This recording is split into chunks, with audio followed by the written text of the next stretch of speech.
Olá, bom dia, boa tarde ou boa noite para você que mais uma vez está conosco em mais um Chegou a Hora. Estamos, como sempre, trazendo assuntos os quais têm como finalidade um reavivamento para a Igreja de Deus nos últimos dias.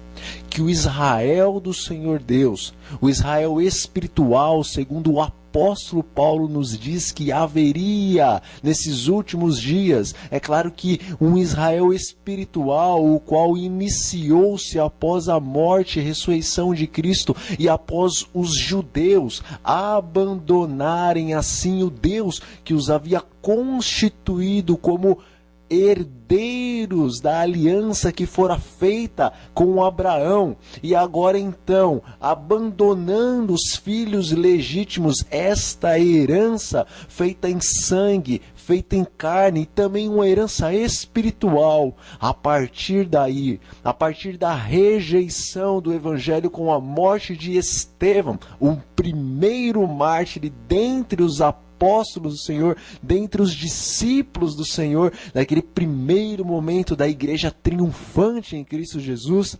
Agora então todos os gentios, você e eu, todos aqueles que não são descendentes de Abraão por sangue ou por carne, mas que são descendentes de Abraão pela fé no Cristo vindouro, o qual no tempo de Abraão era vindouro, mas que no nosso tempo nasceu, cresceu, morreu e agora é também o Cristo vindouro, porque sabemos que ele virá uma segunda vez, em toda a sua glória, em toda a sua majestade, em todo o seu poder, com todos os anjos dos céus.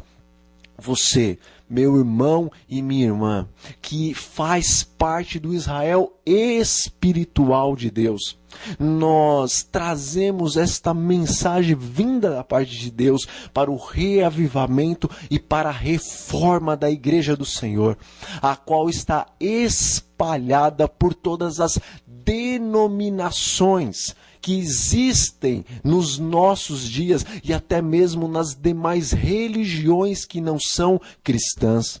Porque em Apocalipse, no capítulo 18, nós vemos que o Senhor Deus, por intermédio do seu povo, faz um grande apelo para todos os seus filhos que se encontram em Babilônia, ou seja, a grande confusão religiosa, espiritual dos últimos dias.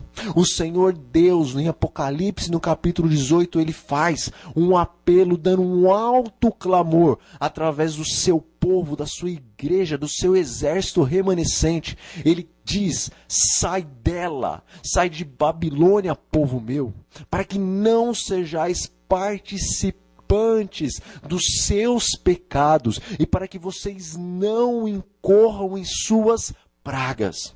A verdade, meu amigo e minha amiga, meus irmãos adventistas do sétimo dia, a verdade é que Deus tem na terra uma igreja remanescente profética, de acordo com o que nós vemos no próprio capítulo 12 do livro de Apocalipse, no versículo 17, o qual a palavra de Deus nos diz que a mulher fugiu do dragão, porque o dragão havia irado-se com a mulher, e então, irando-se com a mulher, foi perseguir agora os remanescentes ou a descendência da mulher, que são aqueles que guardam os mandamentos de Deus e que têm a fé em Jesus ou testemunham em Jesus. E então em Apocalipse, no capítulo 19, no versículo 10, o anjo ali agora diz ao profeta João que aqueles que têm o testemunho de Jesus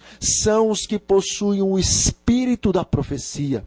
Portanto, a igreja remanescente de Deus dos últimos dias é aquela que guarda os mandamentos de Deus, segundo Apocalipse 12, versículo 17.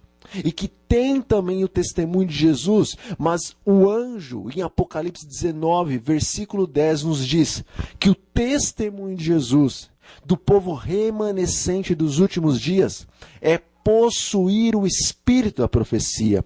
Nós sabemos pela profecia do profeta Daniel, a qual se encontra no capítulo 8, versículo 14, que após 2.300 tardes e manhãs, o santuário seria purificado. Entendemos, segundo o livro de Número, que essas 2.300 tardes e manhãs não se aplicam de uma maneira literal, mas vemos que no próprio livro de Números, no capítulo 34, ali o Senhor nos diz que profeticamente um dia equivale a um ano. Portanto, a profecia de Daniel, capítulo 8, versículo 12, dizendo que após 2.300 tardes e manhãs o santuário seria purificado, nos mostra que a partir da saída do decreto do rei Atarxerxes, a partir de 457 antes de Cristo, até então 1844 depois de Cristo, ou seja, 2.300 anos literais. Então o santuário seria purificado. O santuário, como aquela multidão que havia entendido que a profecia se cumpria em 1844, pensava que era a própria terra e que a purificação do santuário se dava com a vinda do Senhor Jesus Cristo a esta terra para consumir o pecado e os pecadores com fogo. Tanto raiz, Satanás, como seus ramos, que são os espíritos imundos que se juntaram a ele em rebelião, e também todos os homens que não aceitaram a graça de Deus, mas permaneceram do lado do exército de Satanás. Todavia, nós vemos na história que em 1844 houve aquela grande decepção do movimento milerita e aquela grande decepção de todos os demais cristãos que esperavam a purificação do santuário, ou seja, a volta do Senhor Jesus para 1844. Mas nós entendemos pelo próprio livro do Apocalipse, no capítulo 10, que esta grande decepção fora profetizada. Porque ali o anjo que aparece em Apocalipse, nesse capítulo 10, ele disse que era necessário que este povo, que passou por essa grande decepção de 1844, ainda profetizasse para muitas nações, muitas línguas, muitas tribos, muitos povos, em todo o mundo, para que, como em Mateus capítulo 24, o Senhor Jesus, no versículo 14, diz: então, este evangelho do reino, este evangelho qual aquele povo milerita, que em 1844 estava compreendendo, o evangelho da vinda de Cristo, o evangelho das 3 poderosas mensagens angelicais para os últimos dias, as quais se encontram no capítulo 14 do livro do Apocalipse, a partir do versículo 6 até o versículo 11. Ali então contém as 3 últimas poderosíssimas mensagens para um mundo prestes a perecer. E o Senhor Jesus, em Mateus capítulo 24, nos diz que então aquele evangelho, o qual se encontra no capítulo 14 do livro do Apocalipse, quando ele fosse pregado por toda a extensão da terra, então viria o fim. Diz o anjo em Apocalipse capítulo 14: temei a Deus e dai-lhe glória, porque chegou a hora do seu juízo, e adorem aquele que fez o céu, a terra, o mar e tudo que neles há. Esta é a primeira mensagem angelical, o qual o povo de 1844 estava pregando.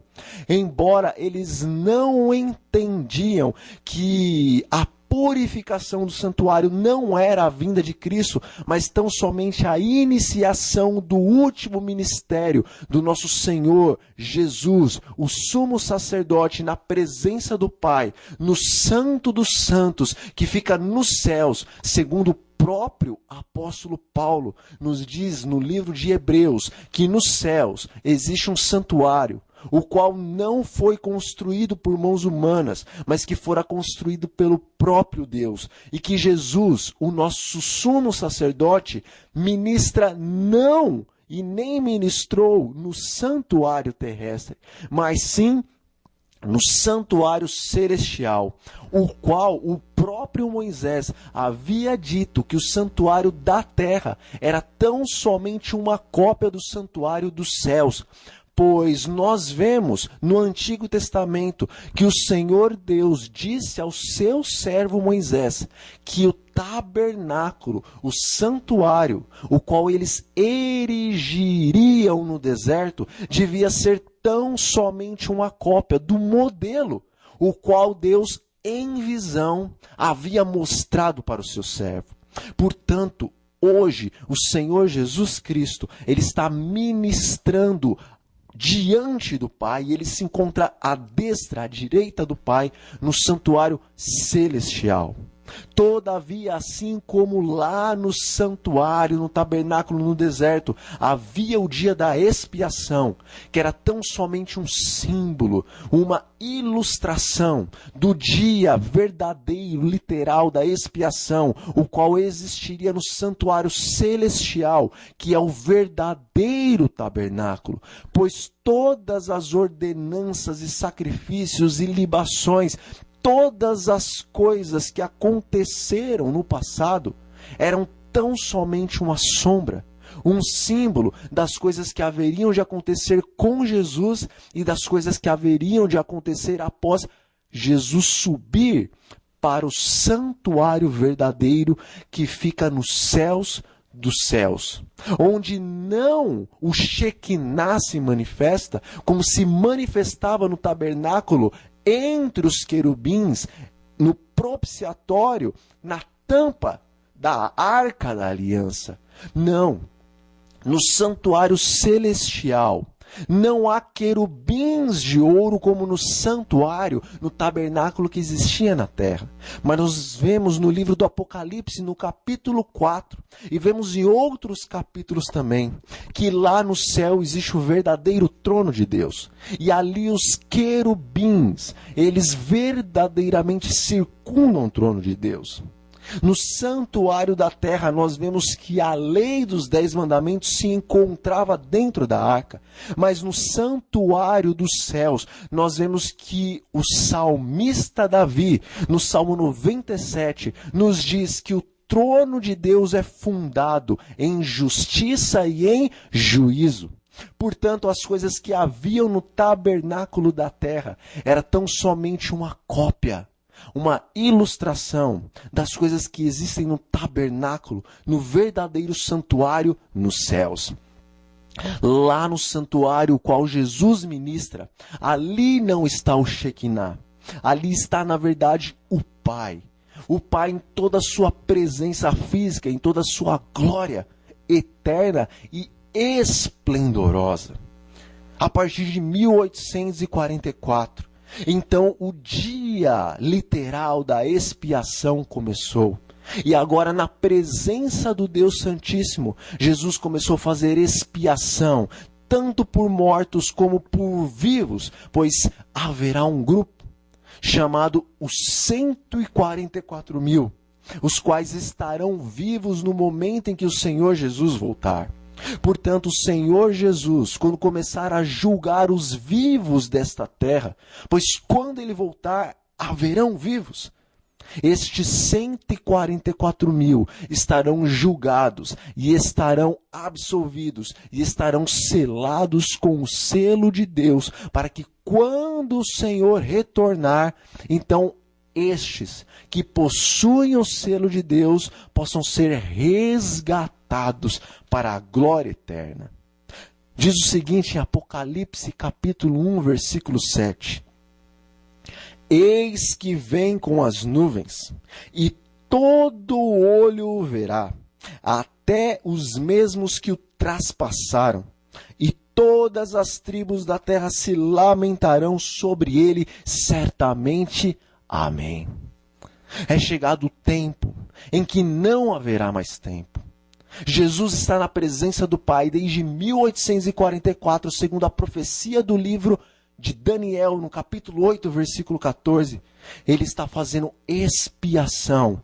Ele está fazendo a última obra em favor da salvação do homem. Mas há de chegar o tempo em que o Senhor Jesus vai encerrar a expiação pelo homem. Começando primeiramente, diz o apóstolo Pedro, pela sua igreja, pela sua casa, pelo seu santuário. Meus irmãos e minhas irmãs, meus amigos e minhas amigas, nós temos uma compreensão talvez errônea com relação ao dia da expiação e o selamento do Senhor Deus. Diz o Espírito da profecia que enquanto a porta estiver fechando para aqueles que rejeitaram a mensagem, ela continuará aberta por mais um período de tempo para aqueles que nunca ouviram a mensagem, ou para aqueles que ouviram ou de alguma maneira conheceram a mensagem, mas não puderam aceitar. Eventos finais nos fala a respeito deste assunto. Segundo o contexto do que ali está escrito, nós entendemos que esses que rejeitaram a mensagem e que a porta está sendo fechada primeiramente para eles, são aqueles os quais o apóstolo Pedro citou, pois ele disse que o julgamento começaria primeiramente pela casa de Deus. Vemos no livro de Ezequiel, no capítulo 8, livro este que Testemunhos Seletos, volume 2, nos diz que tudo que está naquele capítulo 8, e principalmente no capítulo 9, tem uma segunda aplicação para os nossos dias, e de uma maneira especial para a igreja remanescente de Deus, a menina dos seus olhos, a igreja adventista do sétimo dia, a qual guarda os mandamentos de Deus e tem o testemunho de Jesus, pois possui o espírito da profecia. Tanto aquele que foi dado à profeta de Deus para os últimos dias, a senhora White, a qual leva os leitores do espírito de profecia para a Bíblia, para examinar as Escrituras e todas as profecias desde Gênesis até o Apocalipse. Mas hoje o povo de Deus ainda possui o espírito da profecia, pois o Senhor nos enche do seu espírito para compreendermos toda a profecia, até mesmo aquela que para sua serva não foi completamente aberta, pois só poderia ser aberta, segundo nós vemos, no próprio capítulo 10 do livro de Apocalipse, nos últimos dias. Portanto, somos todos profetas de Deus porque pregamos a palavra de Deus. Possuímos o espírito de profecia porque temos os escritos do espírito de profecia em nossas mãos, os quais nos levam para a Bíblia, para entendermos todas as profecias da Bíblia.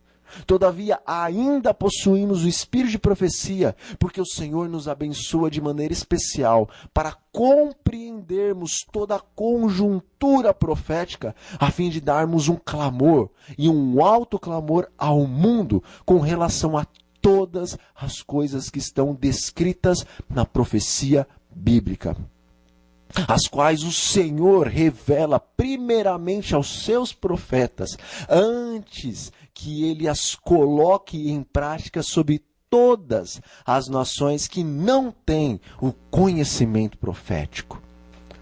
A verdade, meus irmãos e minhas irmãs, é que em Ezequiel, no capítulo 8, é descrito todas as abominações que os líderes e também os leigos da igreja cometiam. Ali nós podemos ver que os líderes estavam em profunda apostasia, de maneira que em seus corações, nas suas câmaras secretas, isto aconteceu não literalmente no tempo passado, mas de maneira espiritual, e também acontece espiritualmente nos nossos dias. Os líderes em suas câmaras secretas, em seus corações, estavam no passado adorando outros deuses e acendendo incenso para estes. Assim também na nossa igreja, ou seja, na igreja querida de Deus, no povo querido de Deus, em seus corações muitos, não todos os líderes, estão também acendendo incenso a outros deuses. Assim como lá no passado, no meio dos líderes havia um homem de grande nome e imponente, o qual os próprios líderes queriam ser semelhantes a ele. Assim também nesses últimos dias, muitos dos nossos líderes em seus corações estão colocando, na verdade, outros homens que são mais preeminentes do que eles, do que o próprio Senhor Jesus Cristo, para estarem imitando o exemplo de Cristo.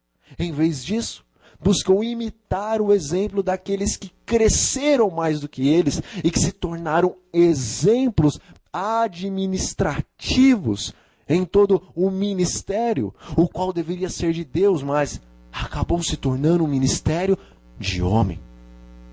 Todavia, nós vemos no capítulo 8 que não só os líderes são culpados da apostasia. Nós vemos que as mulheres de Israel estavam sentadas à porta da entrada do templo.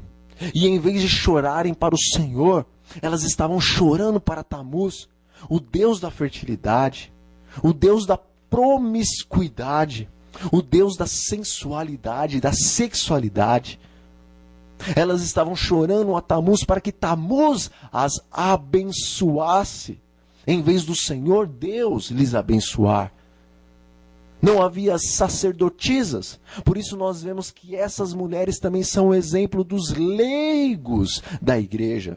Porque como não havia líderes espirituais entre as mulheres, e ali no capítulo 8 está descrito que a apostasia também vinha da parte das mulheres, entendemos assim, que tanto os líderes como os leigos da igreja estavam em apostasia. E como o Espírito de Profecia, em Testemunhos Seletos, volume 2, nos mostra que aqueles capítulos se aplicam aos nossos dias e à nossa igreja, entendemos que esta apostasia, uma apostasia espiritual, que muitas vezes é inconsciente para você e inconsciente a mim, esta apostasia está acontecendo em nossos dias.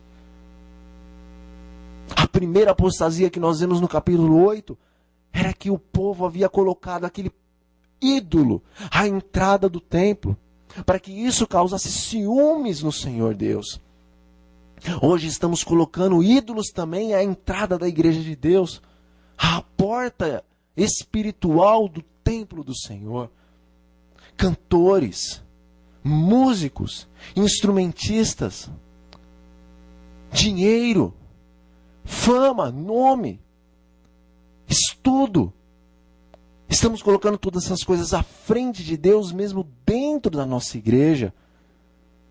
Muitas vezes procuramos ser os grandes e os reconhecidos dentro da igreja, não para o louvor e para a glória do nosso Deus, mas para o nosso louvor e para a nossa glória.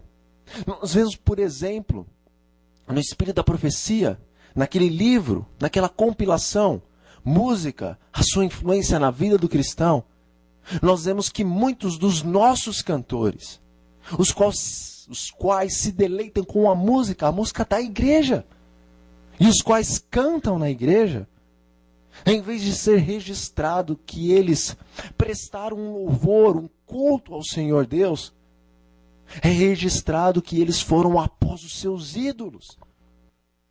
Porque no momento em que cantavam, os seus corações estavam sobrecarregados do eu, em vez de sobrecarregados do amor, da doçura, da adoração ao nosso Senhor Deus, ao Senhor Jesus Cristo, ao Santo Espírito de Deus.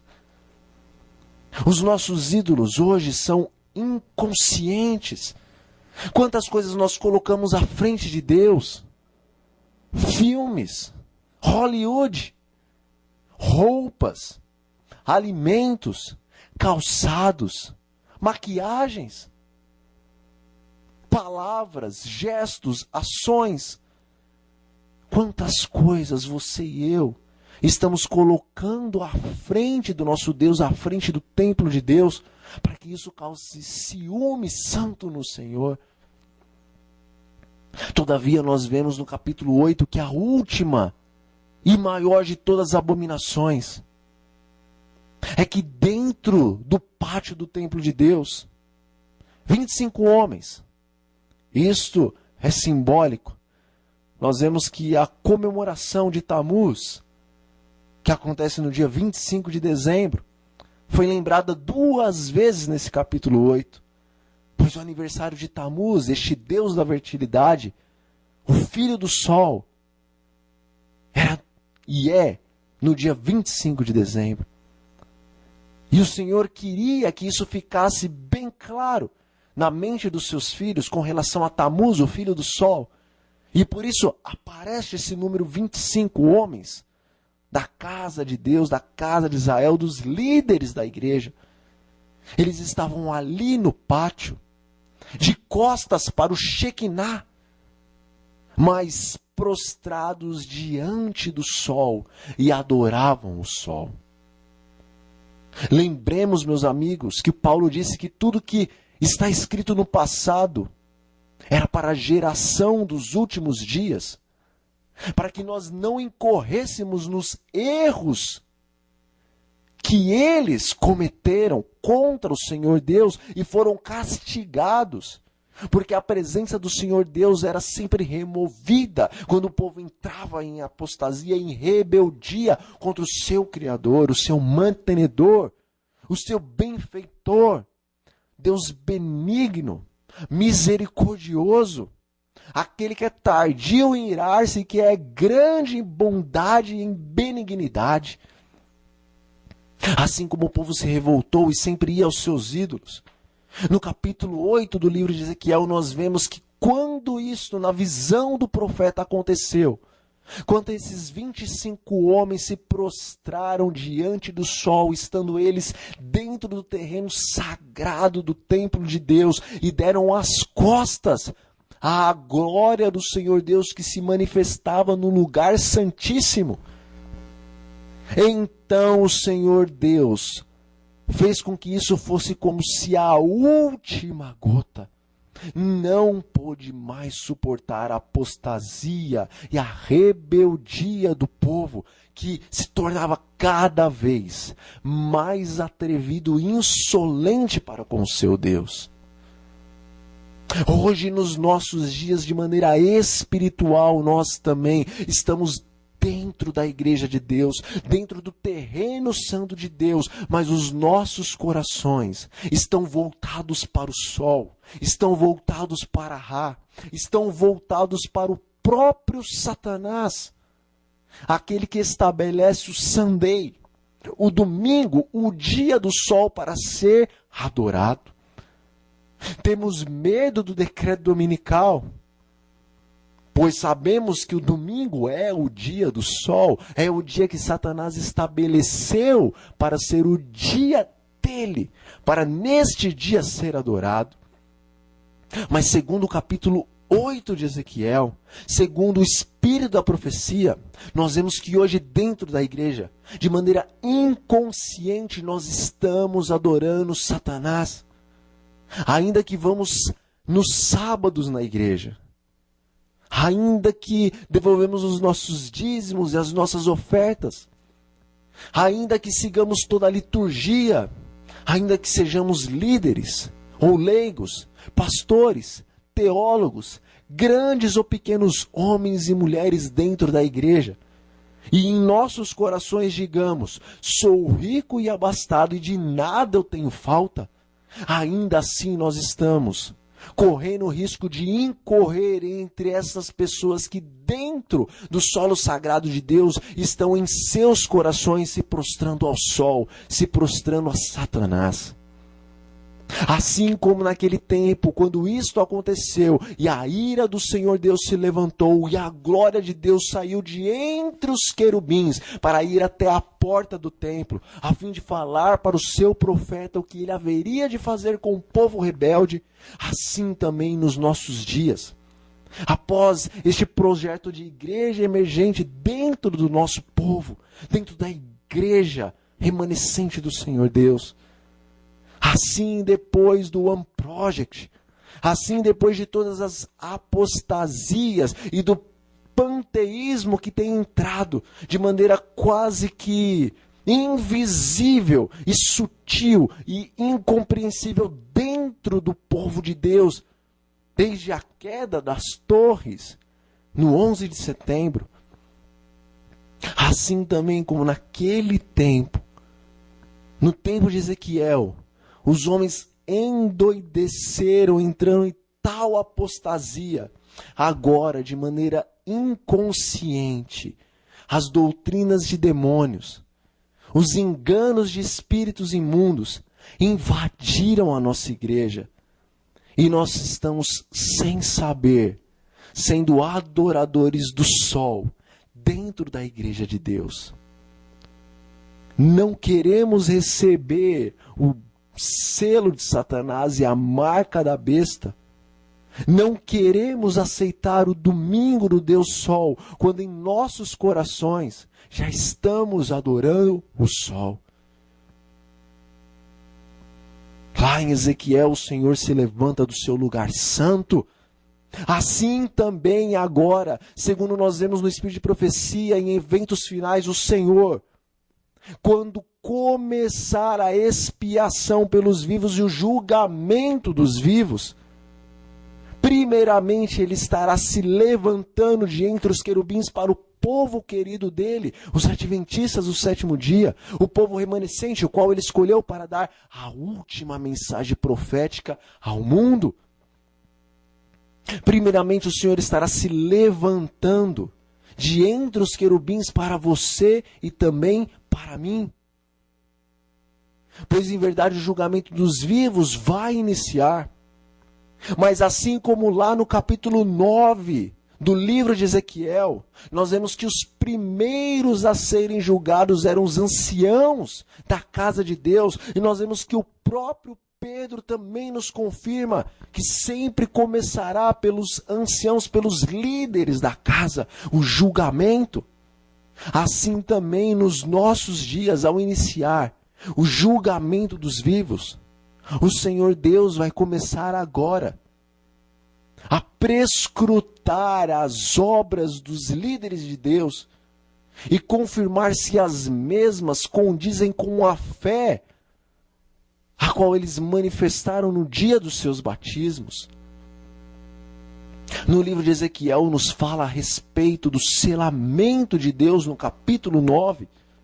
O Senhor Deus diz que o anjo que está no capítulo 7 do livro do Apocalipse, a partir dos primeiros versículos, aquele anjo que deveria passar selando as testas dos filhos de Deus, para que então os ventos do conflito pudessem ser soltos, e então viessem as grandes calamidades sobre o povo de Deus e sobre toda a terra. Este anjo do capítulo 7 do livro do Apocalipse é apresentado no capítulo 9 do livro de Daniel, e o Espírito da Profecia em Testemunhos Seletos, volume 2, nos confirma isso. Lá no capítulo 9 do livro do profeta Ezequiel, a ordem foi dada por Deus: passe pelo meio da igreja, pelo meio de Israel, pelo meio do meu povo, disse o Senhor ao anjo, e agora saia marcando as testas de todos aqueles que suspiram e que gemem por causa das abominações que acontecem, não lá fora no mundo apenas, mas as abominações que acontecem de maneira especial dentro da minha casa. O anjo com o tinteiro de escrevedor estava agora passando no meio de Israel, que é a igreja de Deus, o povo remanescente do Senhor. E ele começou a selar as testas de todos aqueles que gemiam e suspiravam pelos seus irmãos, que estavam cometendo apostasia, impurezas, abominações diante dos olhos de Deus, e eles oravam por si mesmos porque eles não se achavam santos, mas só podiam gemer e suspirar porque eles se achavam tão pecadores quanto aqueles que estavam cometendo as apostasias que eles viam. Somente estes foram selados. Em Serviço Cristão, página 40 e também 41, nos diz de cada 20 dos nomes que estão registrados no livro ou nos livros da igreja, nenhum está preparado para terminar a sua obra na terra, e estão tão sem esperança no mundo e em Deus como o pecador comum que está lá fora da igreja. Lá no capítulo 9 de Ezequiel, o profeta diz, ao final do selamento e ao final também da grande matança, Ele exclama, na verdade, para o Senhor: ó Senhor, porventura vai eliminar todo o restante do seu povo? E o Senhor diz que o seu povo era muito mau. E Ele coloca sobre as costas do seu povo todo o sangue que estava sendo derramado na terra. Porque se o seu povo fosse como Ele desejava que eles fossem, então eles teriam pregado a verdade de Deus para todos os habitantes da terra. Eles teriam avisado o ímpio da sua impiedade, pois está escrito no livro de Isaías: se nós vemos alguém em seu pecado e avisamos essa pessoa e essa pessoa não se arrepende, então ela vai perecer no seu pecado, mas aquele que avisou está livre das consequências do sangue daquela pessoa recair sobre sua cabeça. Mas se nós não avisamos esta pessoa, ela vai morrer em seu pecado, mas o sangue vai recair sobre a cabeça de nós que sabíamos da verdade, mas não avisamos. E é por isso que então, lá, na conversa que ele teve com o profeta Ezequiel, o Senhor coloca a culpa do sangue que estava sendo derramado em toda a terra sobre a cabeça dos seus filhos, sobre as nossas cabeças. Segundo o Espírito da profecia nos fala que aquilo só era uma ilustração do que está acontecendo e acontecerá em nossos dias, em nossa igreja. Meus irmãos, Deus está selando o seu povo.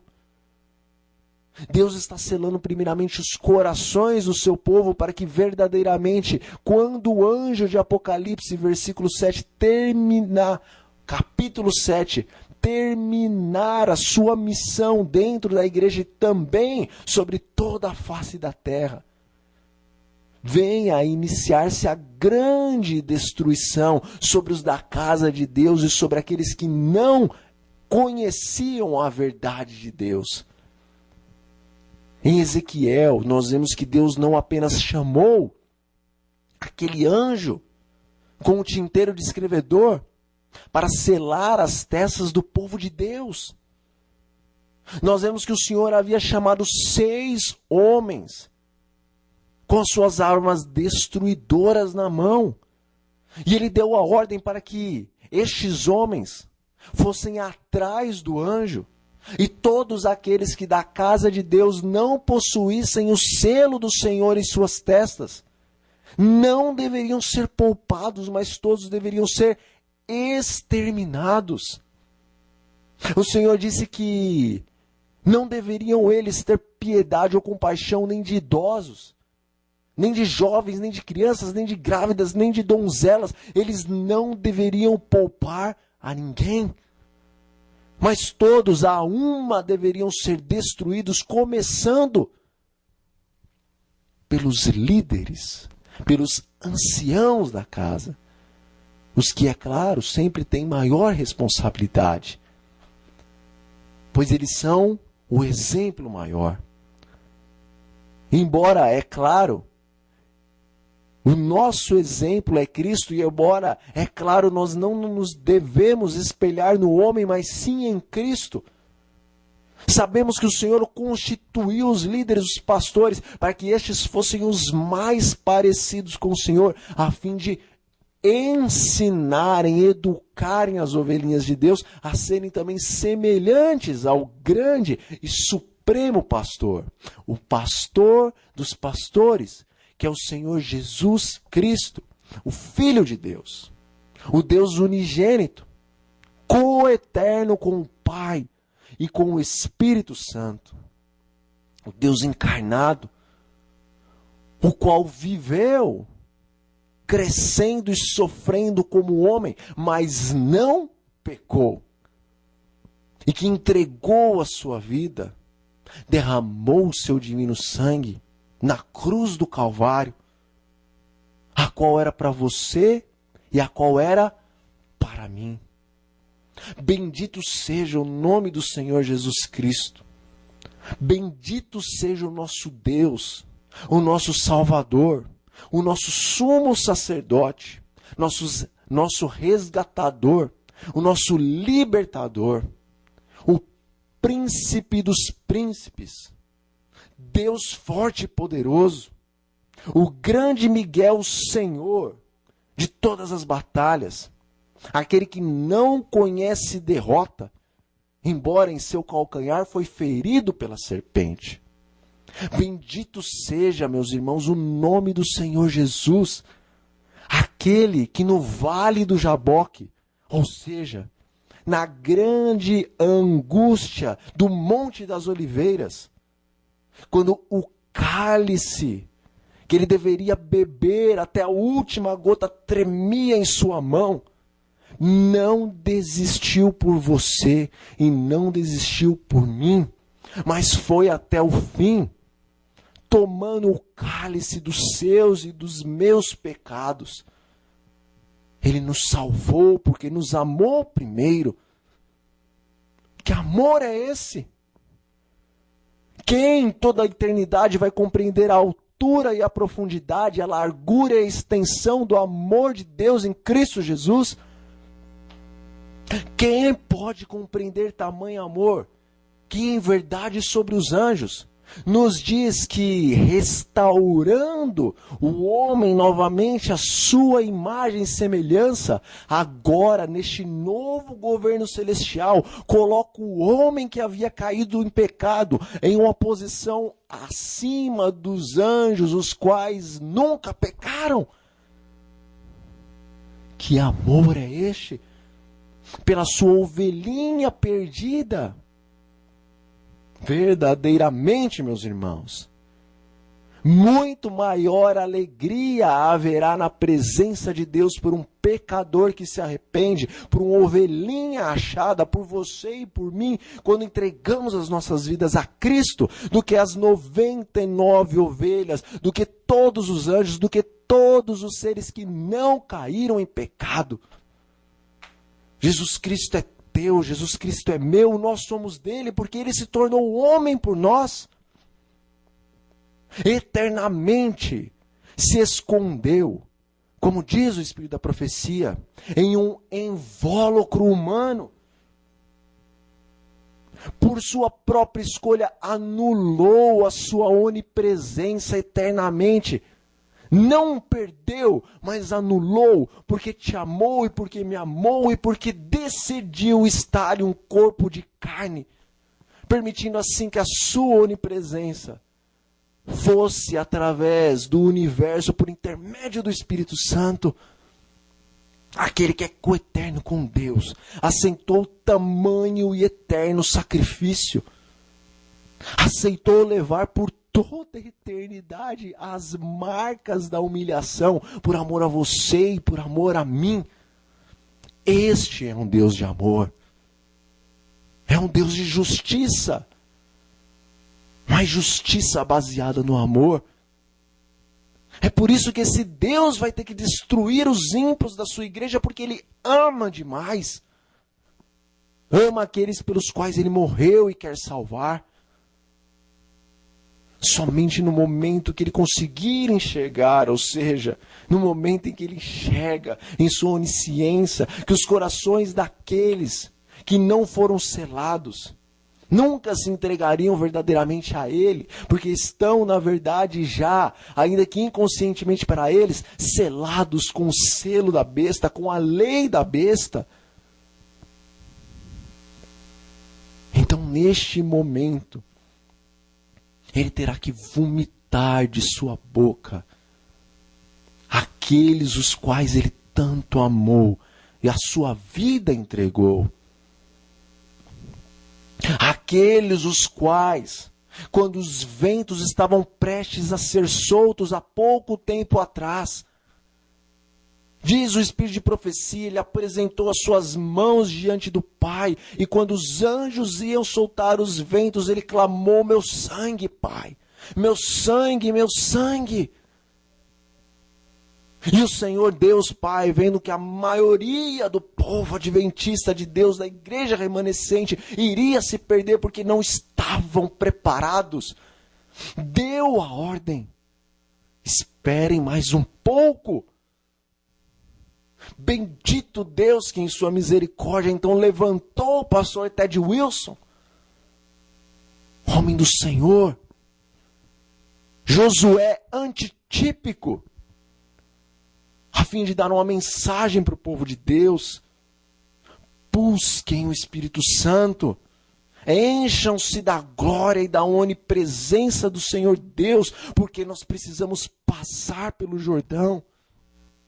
O Senhor teve piedade de você e teve piedade de mim, segurou as guerras, não permitiu que Satanás colocasse o seu plano em ação, porque nós vemos pela profecia que o problema não está com Satanás e os seus exércitos. Eles já estão preparados há muito tempo. Só não terminou a guerra por causa de você e por causa de mim. Os ventos estavam prestes a ser soltos, mas o anjo saiu para dar uma ordem: não destruam as árvores, nem o mar, não destruam as coisas desta terra até que nós selemos os servos de Deus em suas frontes com o selo do Senhor. Os exércitos das trevas, tanto no âmbito espiritual como no âmbito físico, os homens que servem a Satanás já estão prontos. E a guerra, o grande último conflito já poderia haver começado. Mas Deus disse: tempo. Mais um pouco de tempo para a igreja remanescente da profecia. Eis que ele vem, meus irmãos, em sua majestade, em sua glória, em seu poder. Muito em breve nós veremos o rei entronizado. Muito em breve o céu se abrirá. Como um pergaminho ele se abrirá.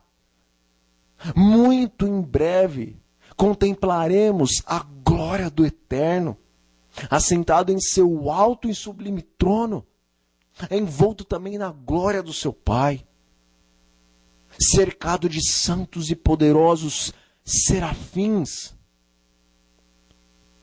À sua volta estão os seus querubins ungidos, miríades vezes miríades, milhões vezes milhões de anjos, seres gloriosos, magníficos em poder, acompanharão o Rei do Universo em sua marcha triunfal para resgatar a sua igreja e pôr um ponto final no pecado e na maldade sobre os seus servos, os quais eram cativos da morte, cativos do pecado, escravos de um corpo corrupto, de uma mente corrompida, de um mundo o qual é violento contra eles e que os odeia e que os odiarão por causa do nome do Senhor Jesus Cristo, o qual estará gravado em suas vidas, nos seus rostos, porque os servos de Deus dos últimos dias chegarão no poder do Espírito Santo, a uma semelhança tal com o Rei do Universo, que diz o grande conflito, que estes servos de Deus viverão a presença ou diante de um Deus Santíssimo sem um intercessor. Se sentirão os mais pecadores do mundo, mas o Senhor Deus, o Pai, estará diante deles, quase que removendo o véu e atendendo diretamente às suas orações, sem um intercessor, porque quando acabar a intercessão pelo homem, Jesus sairá. Jesus sairá de diante do altar, e o grande conflito nos diz que os servos de Deus, os 144 mil, viverão por um espaço de tempo na presença do Deus Santíssimo para acabar, para anular com todas as acusações de Satanás, porque Satanás disse que era impossível o homem caído servir ao Senhor guardando a sua lei. É por isso que depois de terminada a obra de salvação pelo homem, agora Jesus sai do meio ou de entre o Pai e o seu povo, para que então as acusações de Satanás sejam deitadas por terra. Os 144.000 no poder do Espírito Santo guardarão durante um espaço de tempo a lei santíssima de Deus na plenitude da perfeição do que o homem comum pode guardar. Os homens não serão perfeitos como os anjos naquele tempo, porque continuarão a ser pecadores. Mas o Senhor, no conhecimento do coração de cada um deles, no ver que a lei deles está inscrita em seus corações de acordo com a capacidade deles de guardarem em perfeição máxima o que eles conhecem, o Senhor Deus aceitará o que eles vão fazer. E então a graça de Jesus neles vai completar aquilo que faltar. É como o Espírito de profecia diz, que o nosso coração começará a ser glorificado antes do nosso corpo. Não estou falando de uma perfeição absoluta como os anjos, mas é necessário que você e eu entendamos que nós devemos estar cheios da presença do Espírito, para que Ele grave a lei de Deus em nosso coração, para que naquele tempo de angústia de Jacó, nós estejamos na presença de um Deus Santíssimo, sem um intercessor entre nós. Viveremos sem cair nos pecados comuns, porque Deus nos sustentará com o seu poder. Não é verdade, segundo o Espírito da profecia e segundo a palavra de Deus, a doutrina que nós vamos estar cometendo pecados conhecidos até o dia da volta de Cristo. Os pecados conhecidos, aquilo que nós sabemos que é transgressão, no tempo da angústia de Jacó, por mais que achamos que estamos cometendo, nós não vamos cometer por causa do poder do Espírito Santo em tua e em minha vida. Oh, meus irmãos, esse tempo está prestes a irromper sobre a igreja de Deus. Logo sairá o decreto dominical. E segundo a parábola das 10 virgens, nós entendemos que quando o decreto dominical sair, as virgens prudentes, aqueles remanescentes que estavam com as suas vasilhas cheias do azeite extra, estes vão entrar para as bodas, as quais não são ainda a vinda de Cristo, mas é o julgamento dos vivos, enquanto aquelas virgens nécias, aqueles remanescentes nécios que não têm o azeite em suas vasilhas, sairão para comprar o azeite, sairão para pedir, clamar, suplicar o Espírito Santo para o Senhor Deus, vigílias e mais vigílias, semanas de oração, orações e mais orações, agora clamando por causa do medo do decreto dominical, o poder do Espírito Santo. Mas a parábola das 10 virgens nos mostra que somente os remanescentes que haviam enchido as suas vasilhas antes de que as bodas viessem, antes de que o Senhor viesse, somente estes entrarão para as bodas, mas aqueles nécios que foram comprar o azeite em tempo em que o azeite para eles foi cortado, esses haverão de voltar no tempo em que eles começarem a reconhecer que os juízos de Deus, aqueles 6 homens lá de Ezequiel capítulo 9, que tinham as suas armas destruidoras, os juízos do Senhor Deus, os quais estão descritos no livro do Apocalipse, tanto as trombetas como as próprias pragas, quando isso começarem a correr em suas vidas, então correrão para Deus, suplicando que abra a porta da graça para eles. Mas a porta não será aberta. A parábola das 10 virgens não está falando da vinda de Jesus quando fala a respeito das bodas. Está falando do nosso nome, analisado, julgado, e não condenado quando vier o julgamento dos vivos. Pois quando os nossos nomes são confirmados no livro da vida, espiritualmente estamos entrando já nas bodas do Cordeiro. Veja, meus irmãos, que isso é tão lógico. Se realmente a entrada nas bodas fosse a vinda de Cristo, por que as virgens que são prudentes diriam para as virgens nécias e comprarem o azeite? Se este momento fosse a vinda de Cristo, elas nunca diriam para comprar o azeite, porque elas entendem que há muito tempo atrás o azeite já teria sido cortado.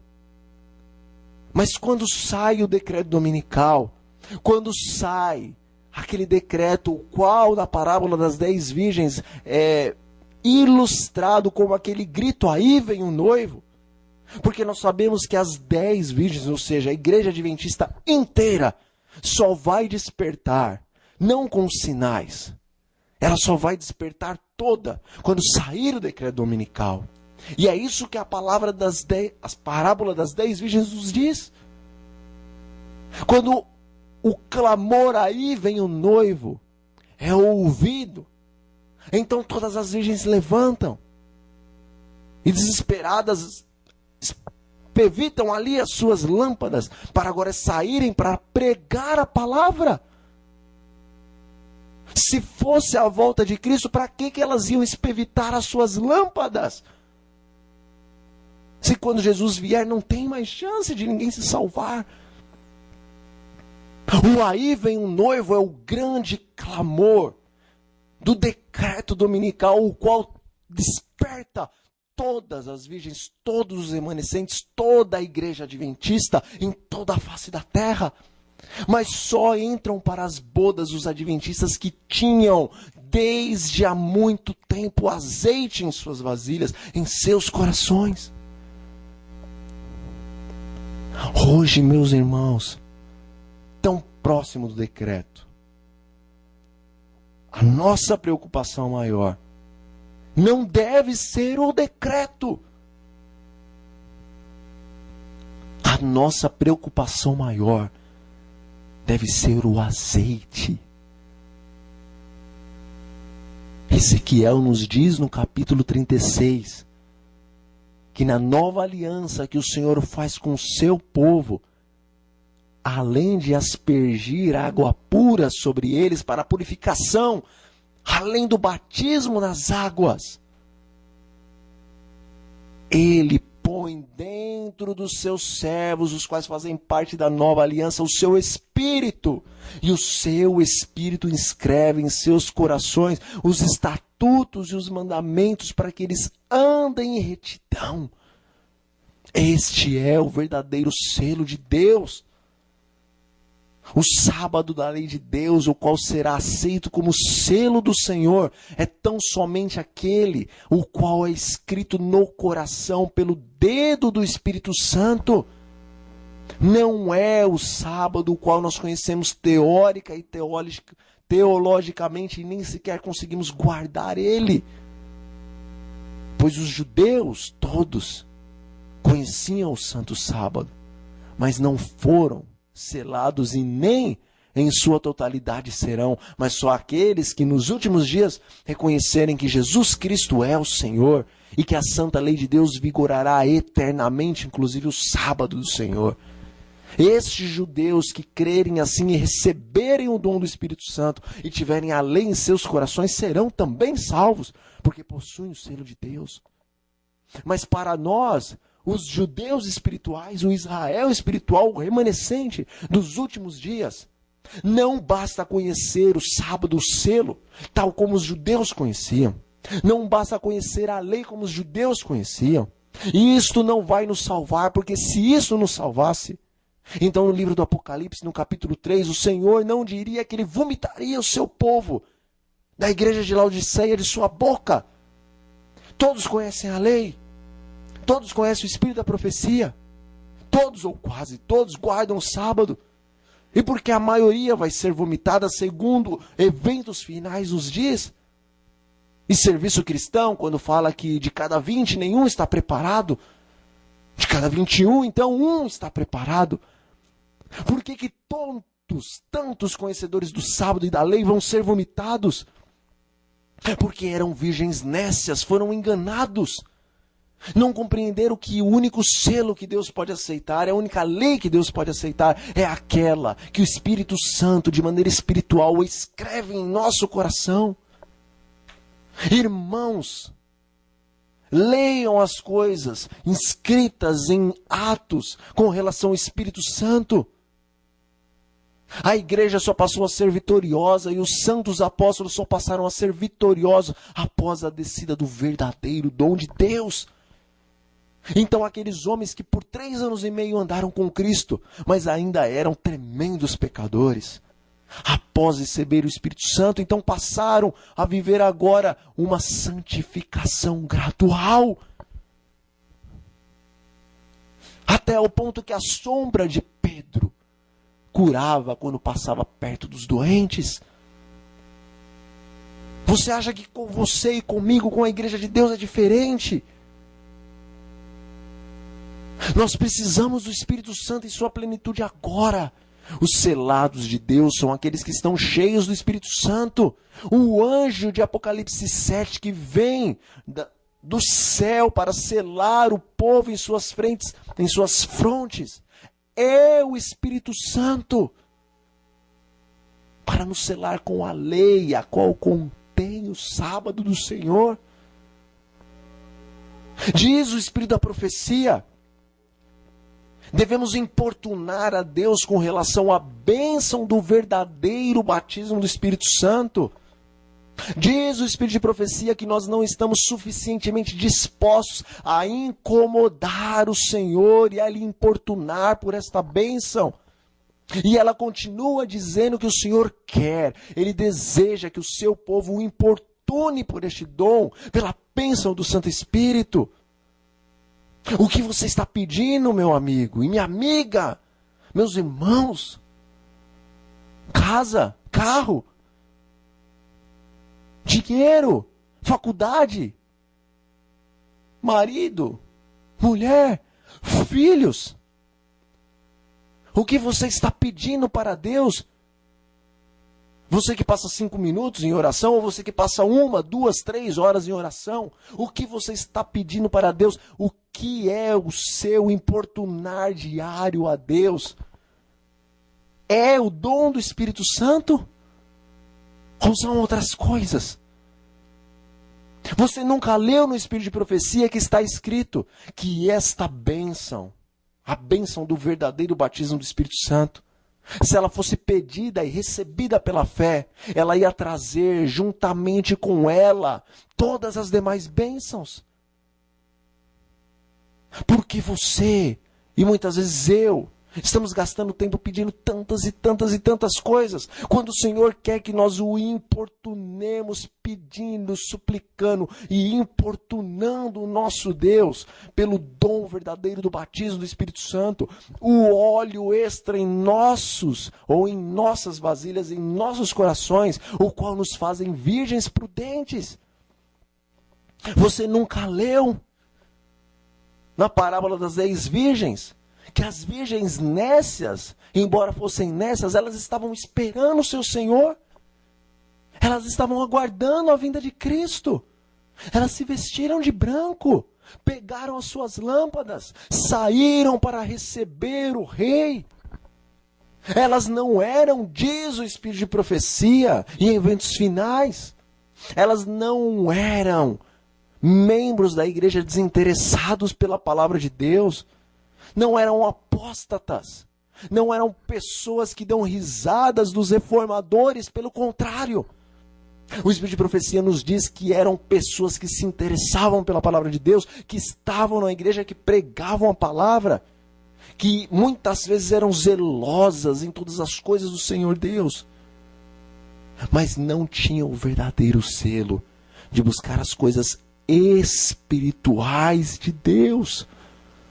O verdadeiro zelo pelas coisas espirituais é este: pedi e dar-se-vos-á, buscai e achareis, Batei e abrir-se-vos-á, porque todo que pede recebe, e o que busca acha, e o que bate, o que insiste, o que importuna, a porta lhe é aberta. Porque se vocês que são maus sabem dar boas dádivas aos vossos filhos, então quanto mais o vosso Pai que está nos céus não dará o Espírito Santo àqueles que lhe pedirem. Este é o verdadeiro zelo cristão. É o querer receber o Santo Espírito em sua plenitude, para que seja cheio, para que seja inflamado do amor de Deus em seus corações, e da mansidão, e da pureza, e da fé e bondade, da temperança, da benignidade, da perseverança e de todas as virtudes do caráter do nosso Deus e Salvador, Jesus Cristo. Este é o zelo que você e eu devemos ter. E então, como está escrito, servos de Deus, com o rosto iluminado e a resplandecer de santa consagração, irão de um lado para o outro rapidamente e farão ouvir a voz e o clamor da última mensagem por todo o mundo. Milhares se entregarão, se batizarão, se converterão num único dia. E como está escrito, não lembres das coisas passadas. Não lembrem do dia do Pentecostes e após o Pentecostes. Porque o Senhor, Ele há de fazer uma obra nesses últimos dias, semelhante à obra com relação ao templo do Senhor. A glória dessa segunda casa, a glória desse segundo derramamento pleno do Espírito Santo será maior do que a glória da primeira casa. Deus habitando em você, Deus habitando em mim, Deus habitando nos seus 144 mil, povo escolhido para os últimos dias. Nós somos santuários de Deus, templo do Senhor, a fim de que o Senhor, Deus Espírito Santo, habite em nós, Cristo Jesus pelo Espírito Santo em nós. Assim como a glória do segundo templo foi maior do que a glória do primeiro templo, porque no segundo templo o Deus infinito, não como Shekinah, mas encarnado, colocou os pés dentro do santuário do Senhor. Assim também a glória do segundo templo espiritual, do segundo grande batismo do Espírito Santo vai ser maior do que do primeiro, porque o Senhor vai morar em tal plenitude em seus filhos. E no primeiro Pentecostes, havia ainda intercessor entre Deus e os homens, mas agora, no segundo Pentecostes, quando encerrar o trabalho de Cristo em favor do homem, o Senhor Jesus terá feito e operado uma obra tão grandiosa como nunca antes foi visto em todas as gerações passadas, nos seus filhos, nos 144 mil, que estes, cheios da presença de Deus em seus templos, viverão diante da presença do Altíssimo, sem um intercessor entre eles. A glória da segunda casa será muito maior do que a glória da primeira casa. Deus te chama e me chama para participar deste movimento. E agora Ele te convida, Ele me convida a fazermos uma oração, clamando desde já, importunando desde agora, a respeito da bênção a qual nós precisamos para esses últimos instantes do grande conflito entre a verdade e o erro. Vamos orar. Fechemos os nossos olhos.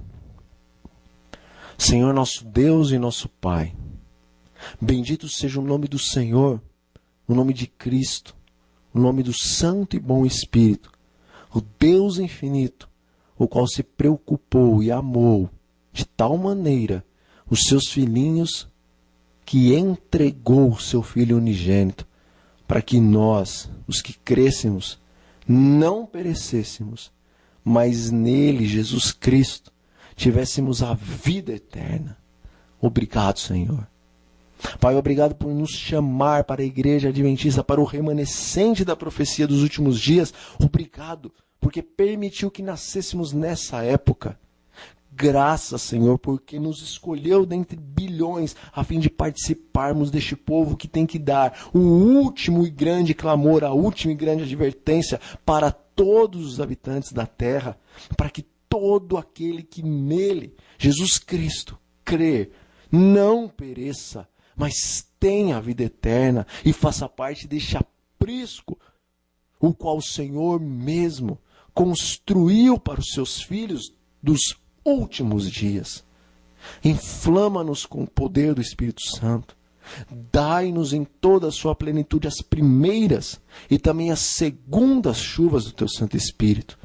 Envia-nos, Pai. Envie também mais ceifeiros cheios do Espírito Santo, para que, como o Senhor, através da sua profeta, escreveu, tenha então verdadeiros evangelistas, verdadeiros missionários.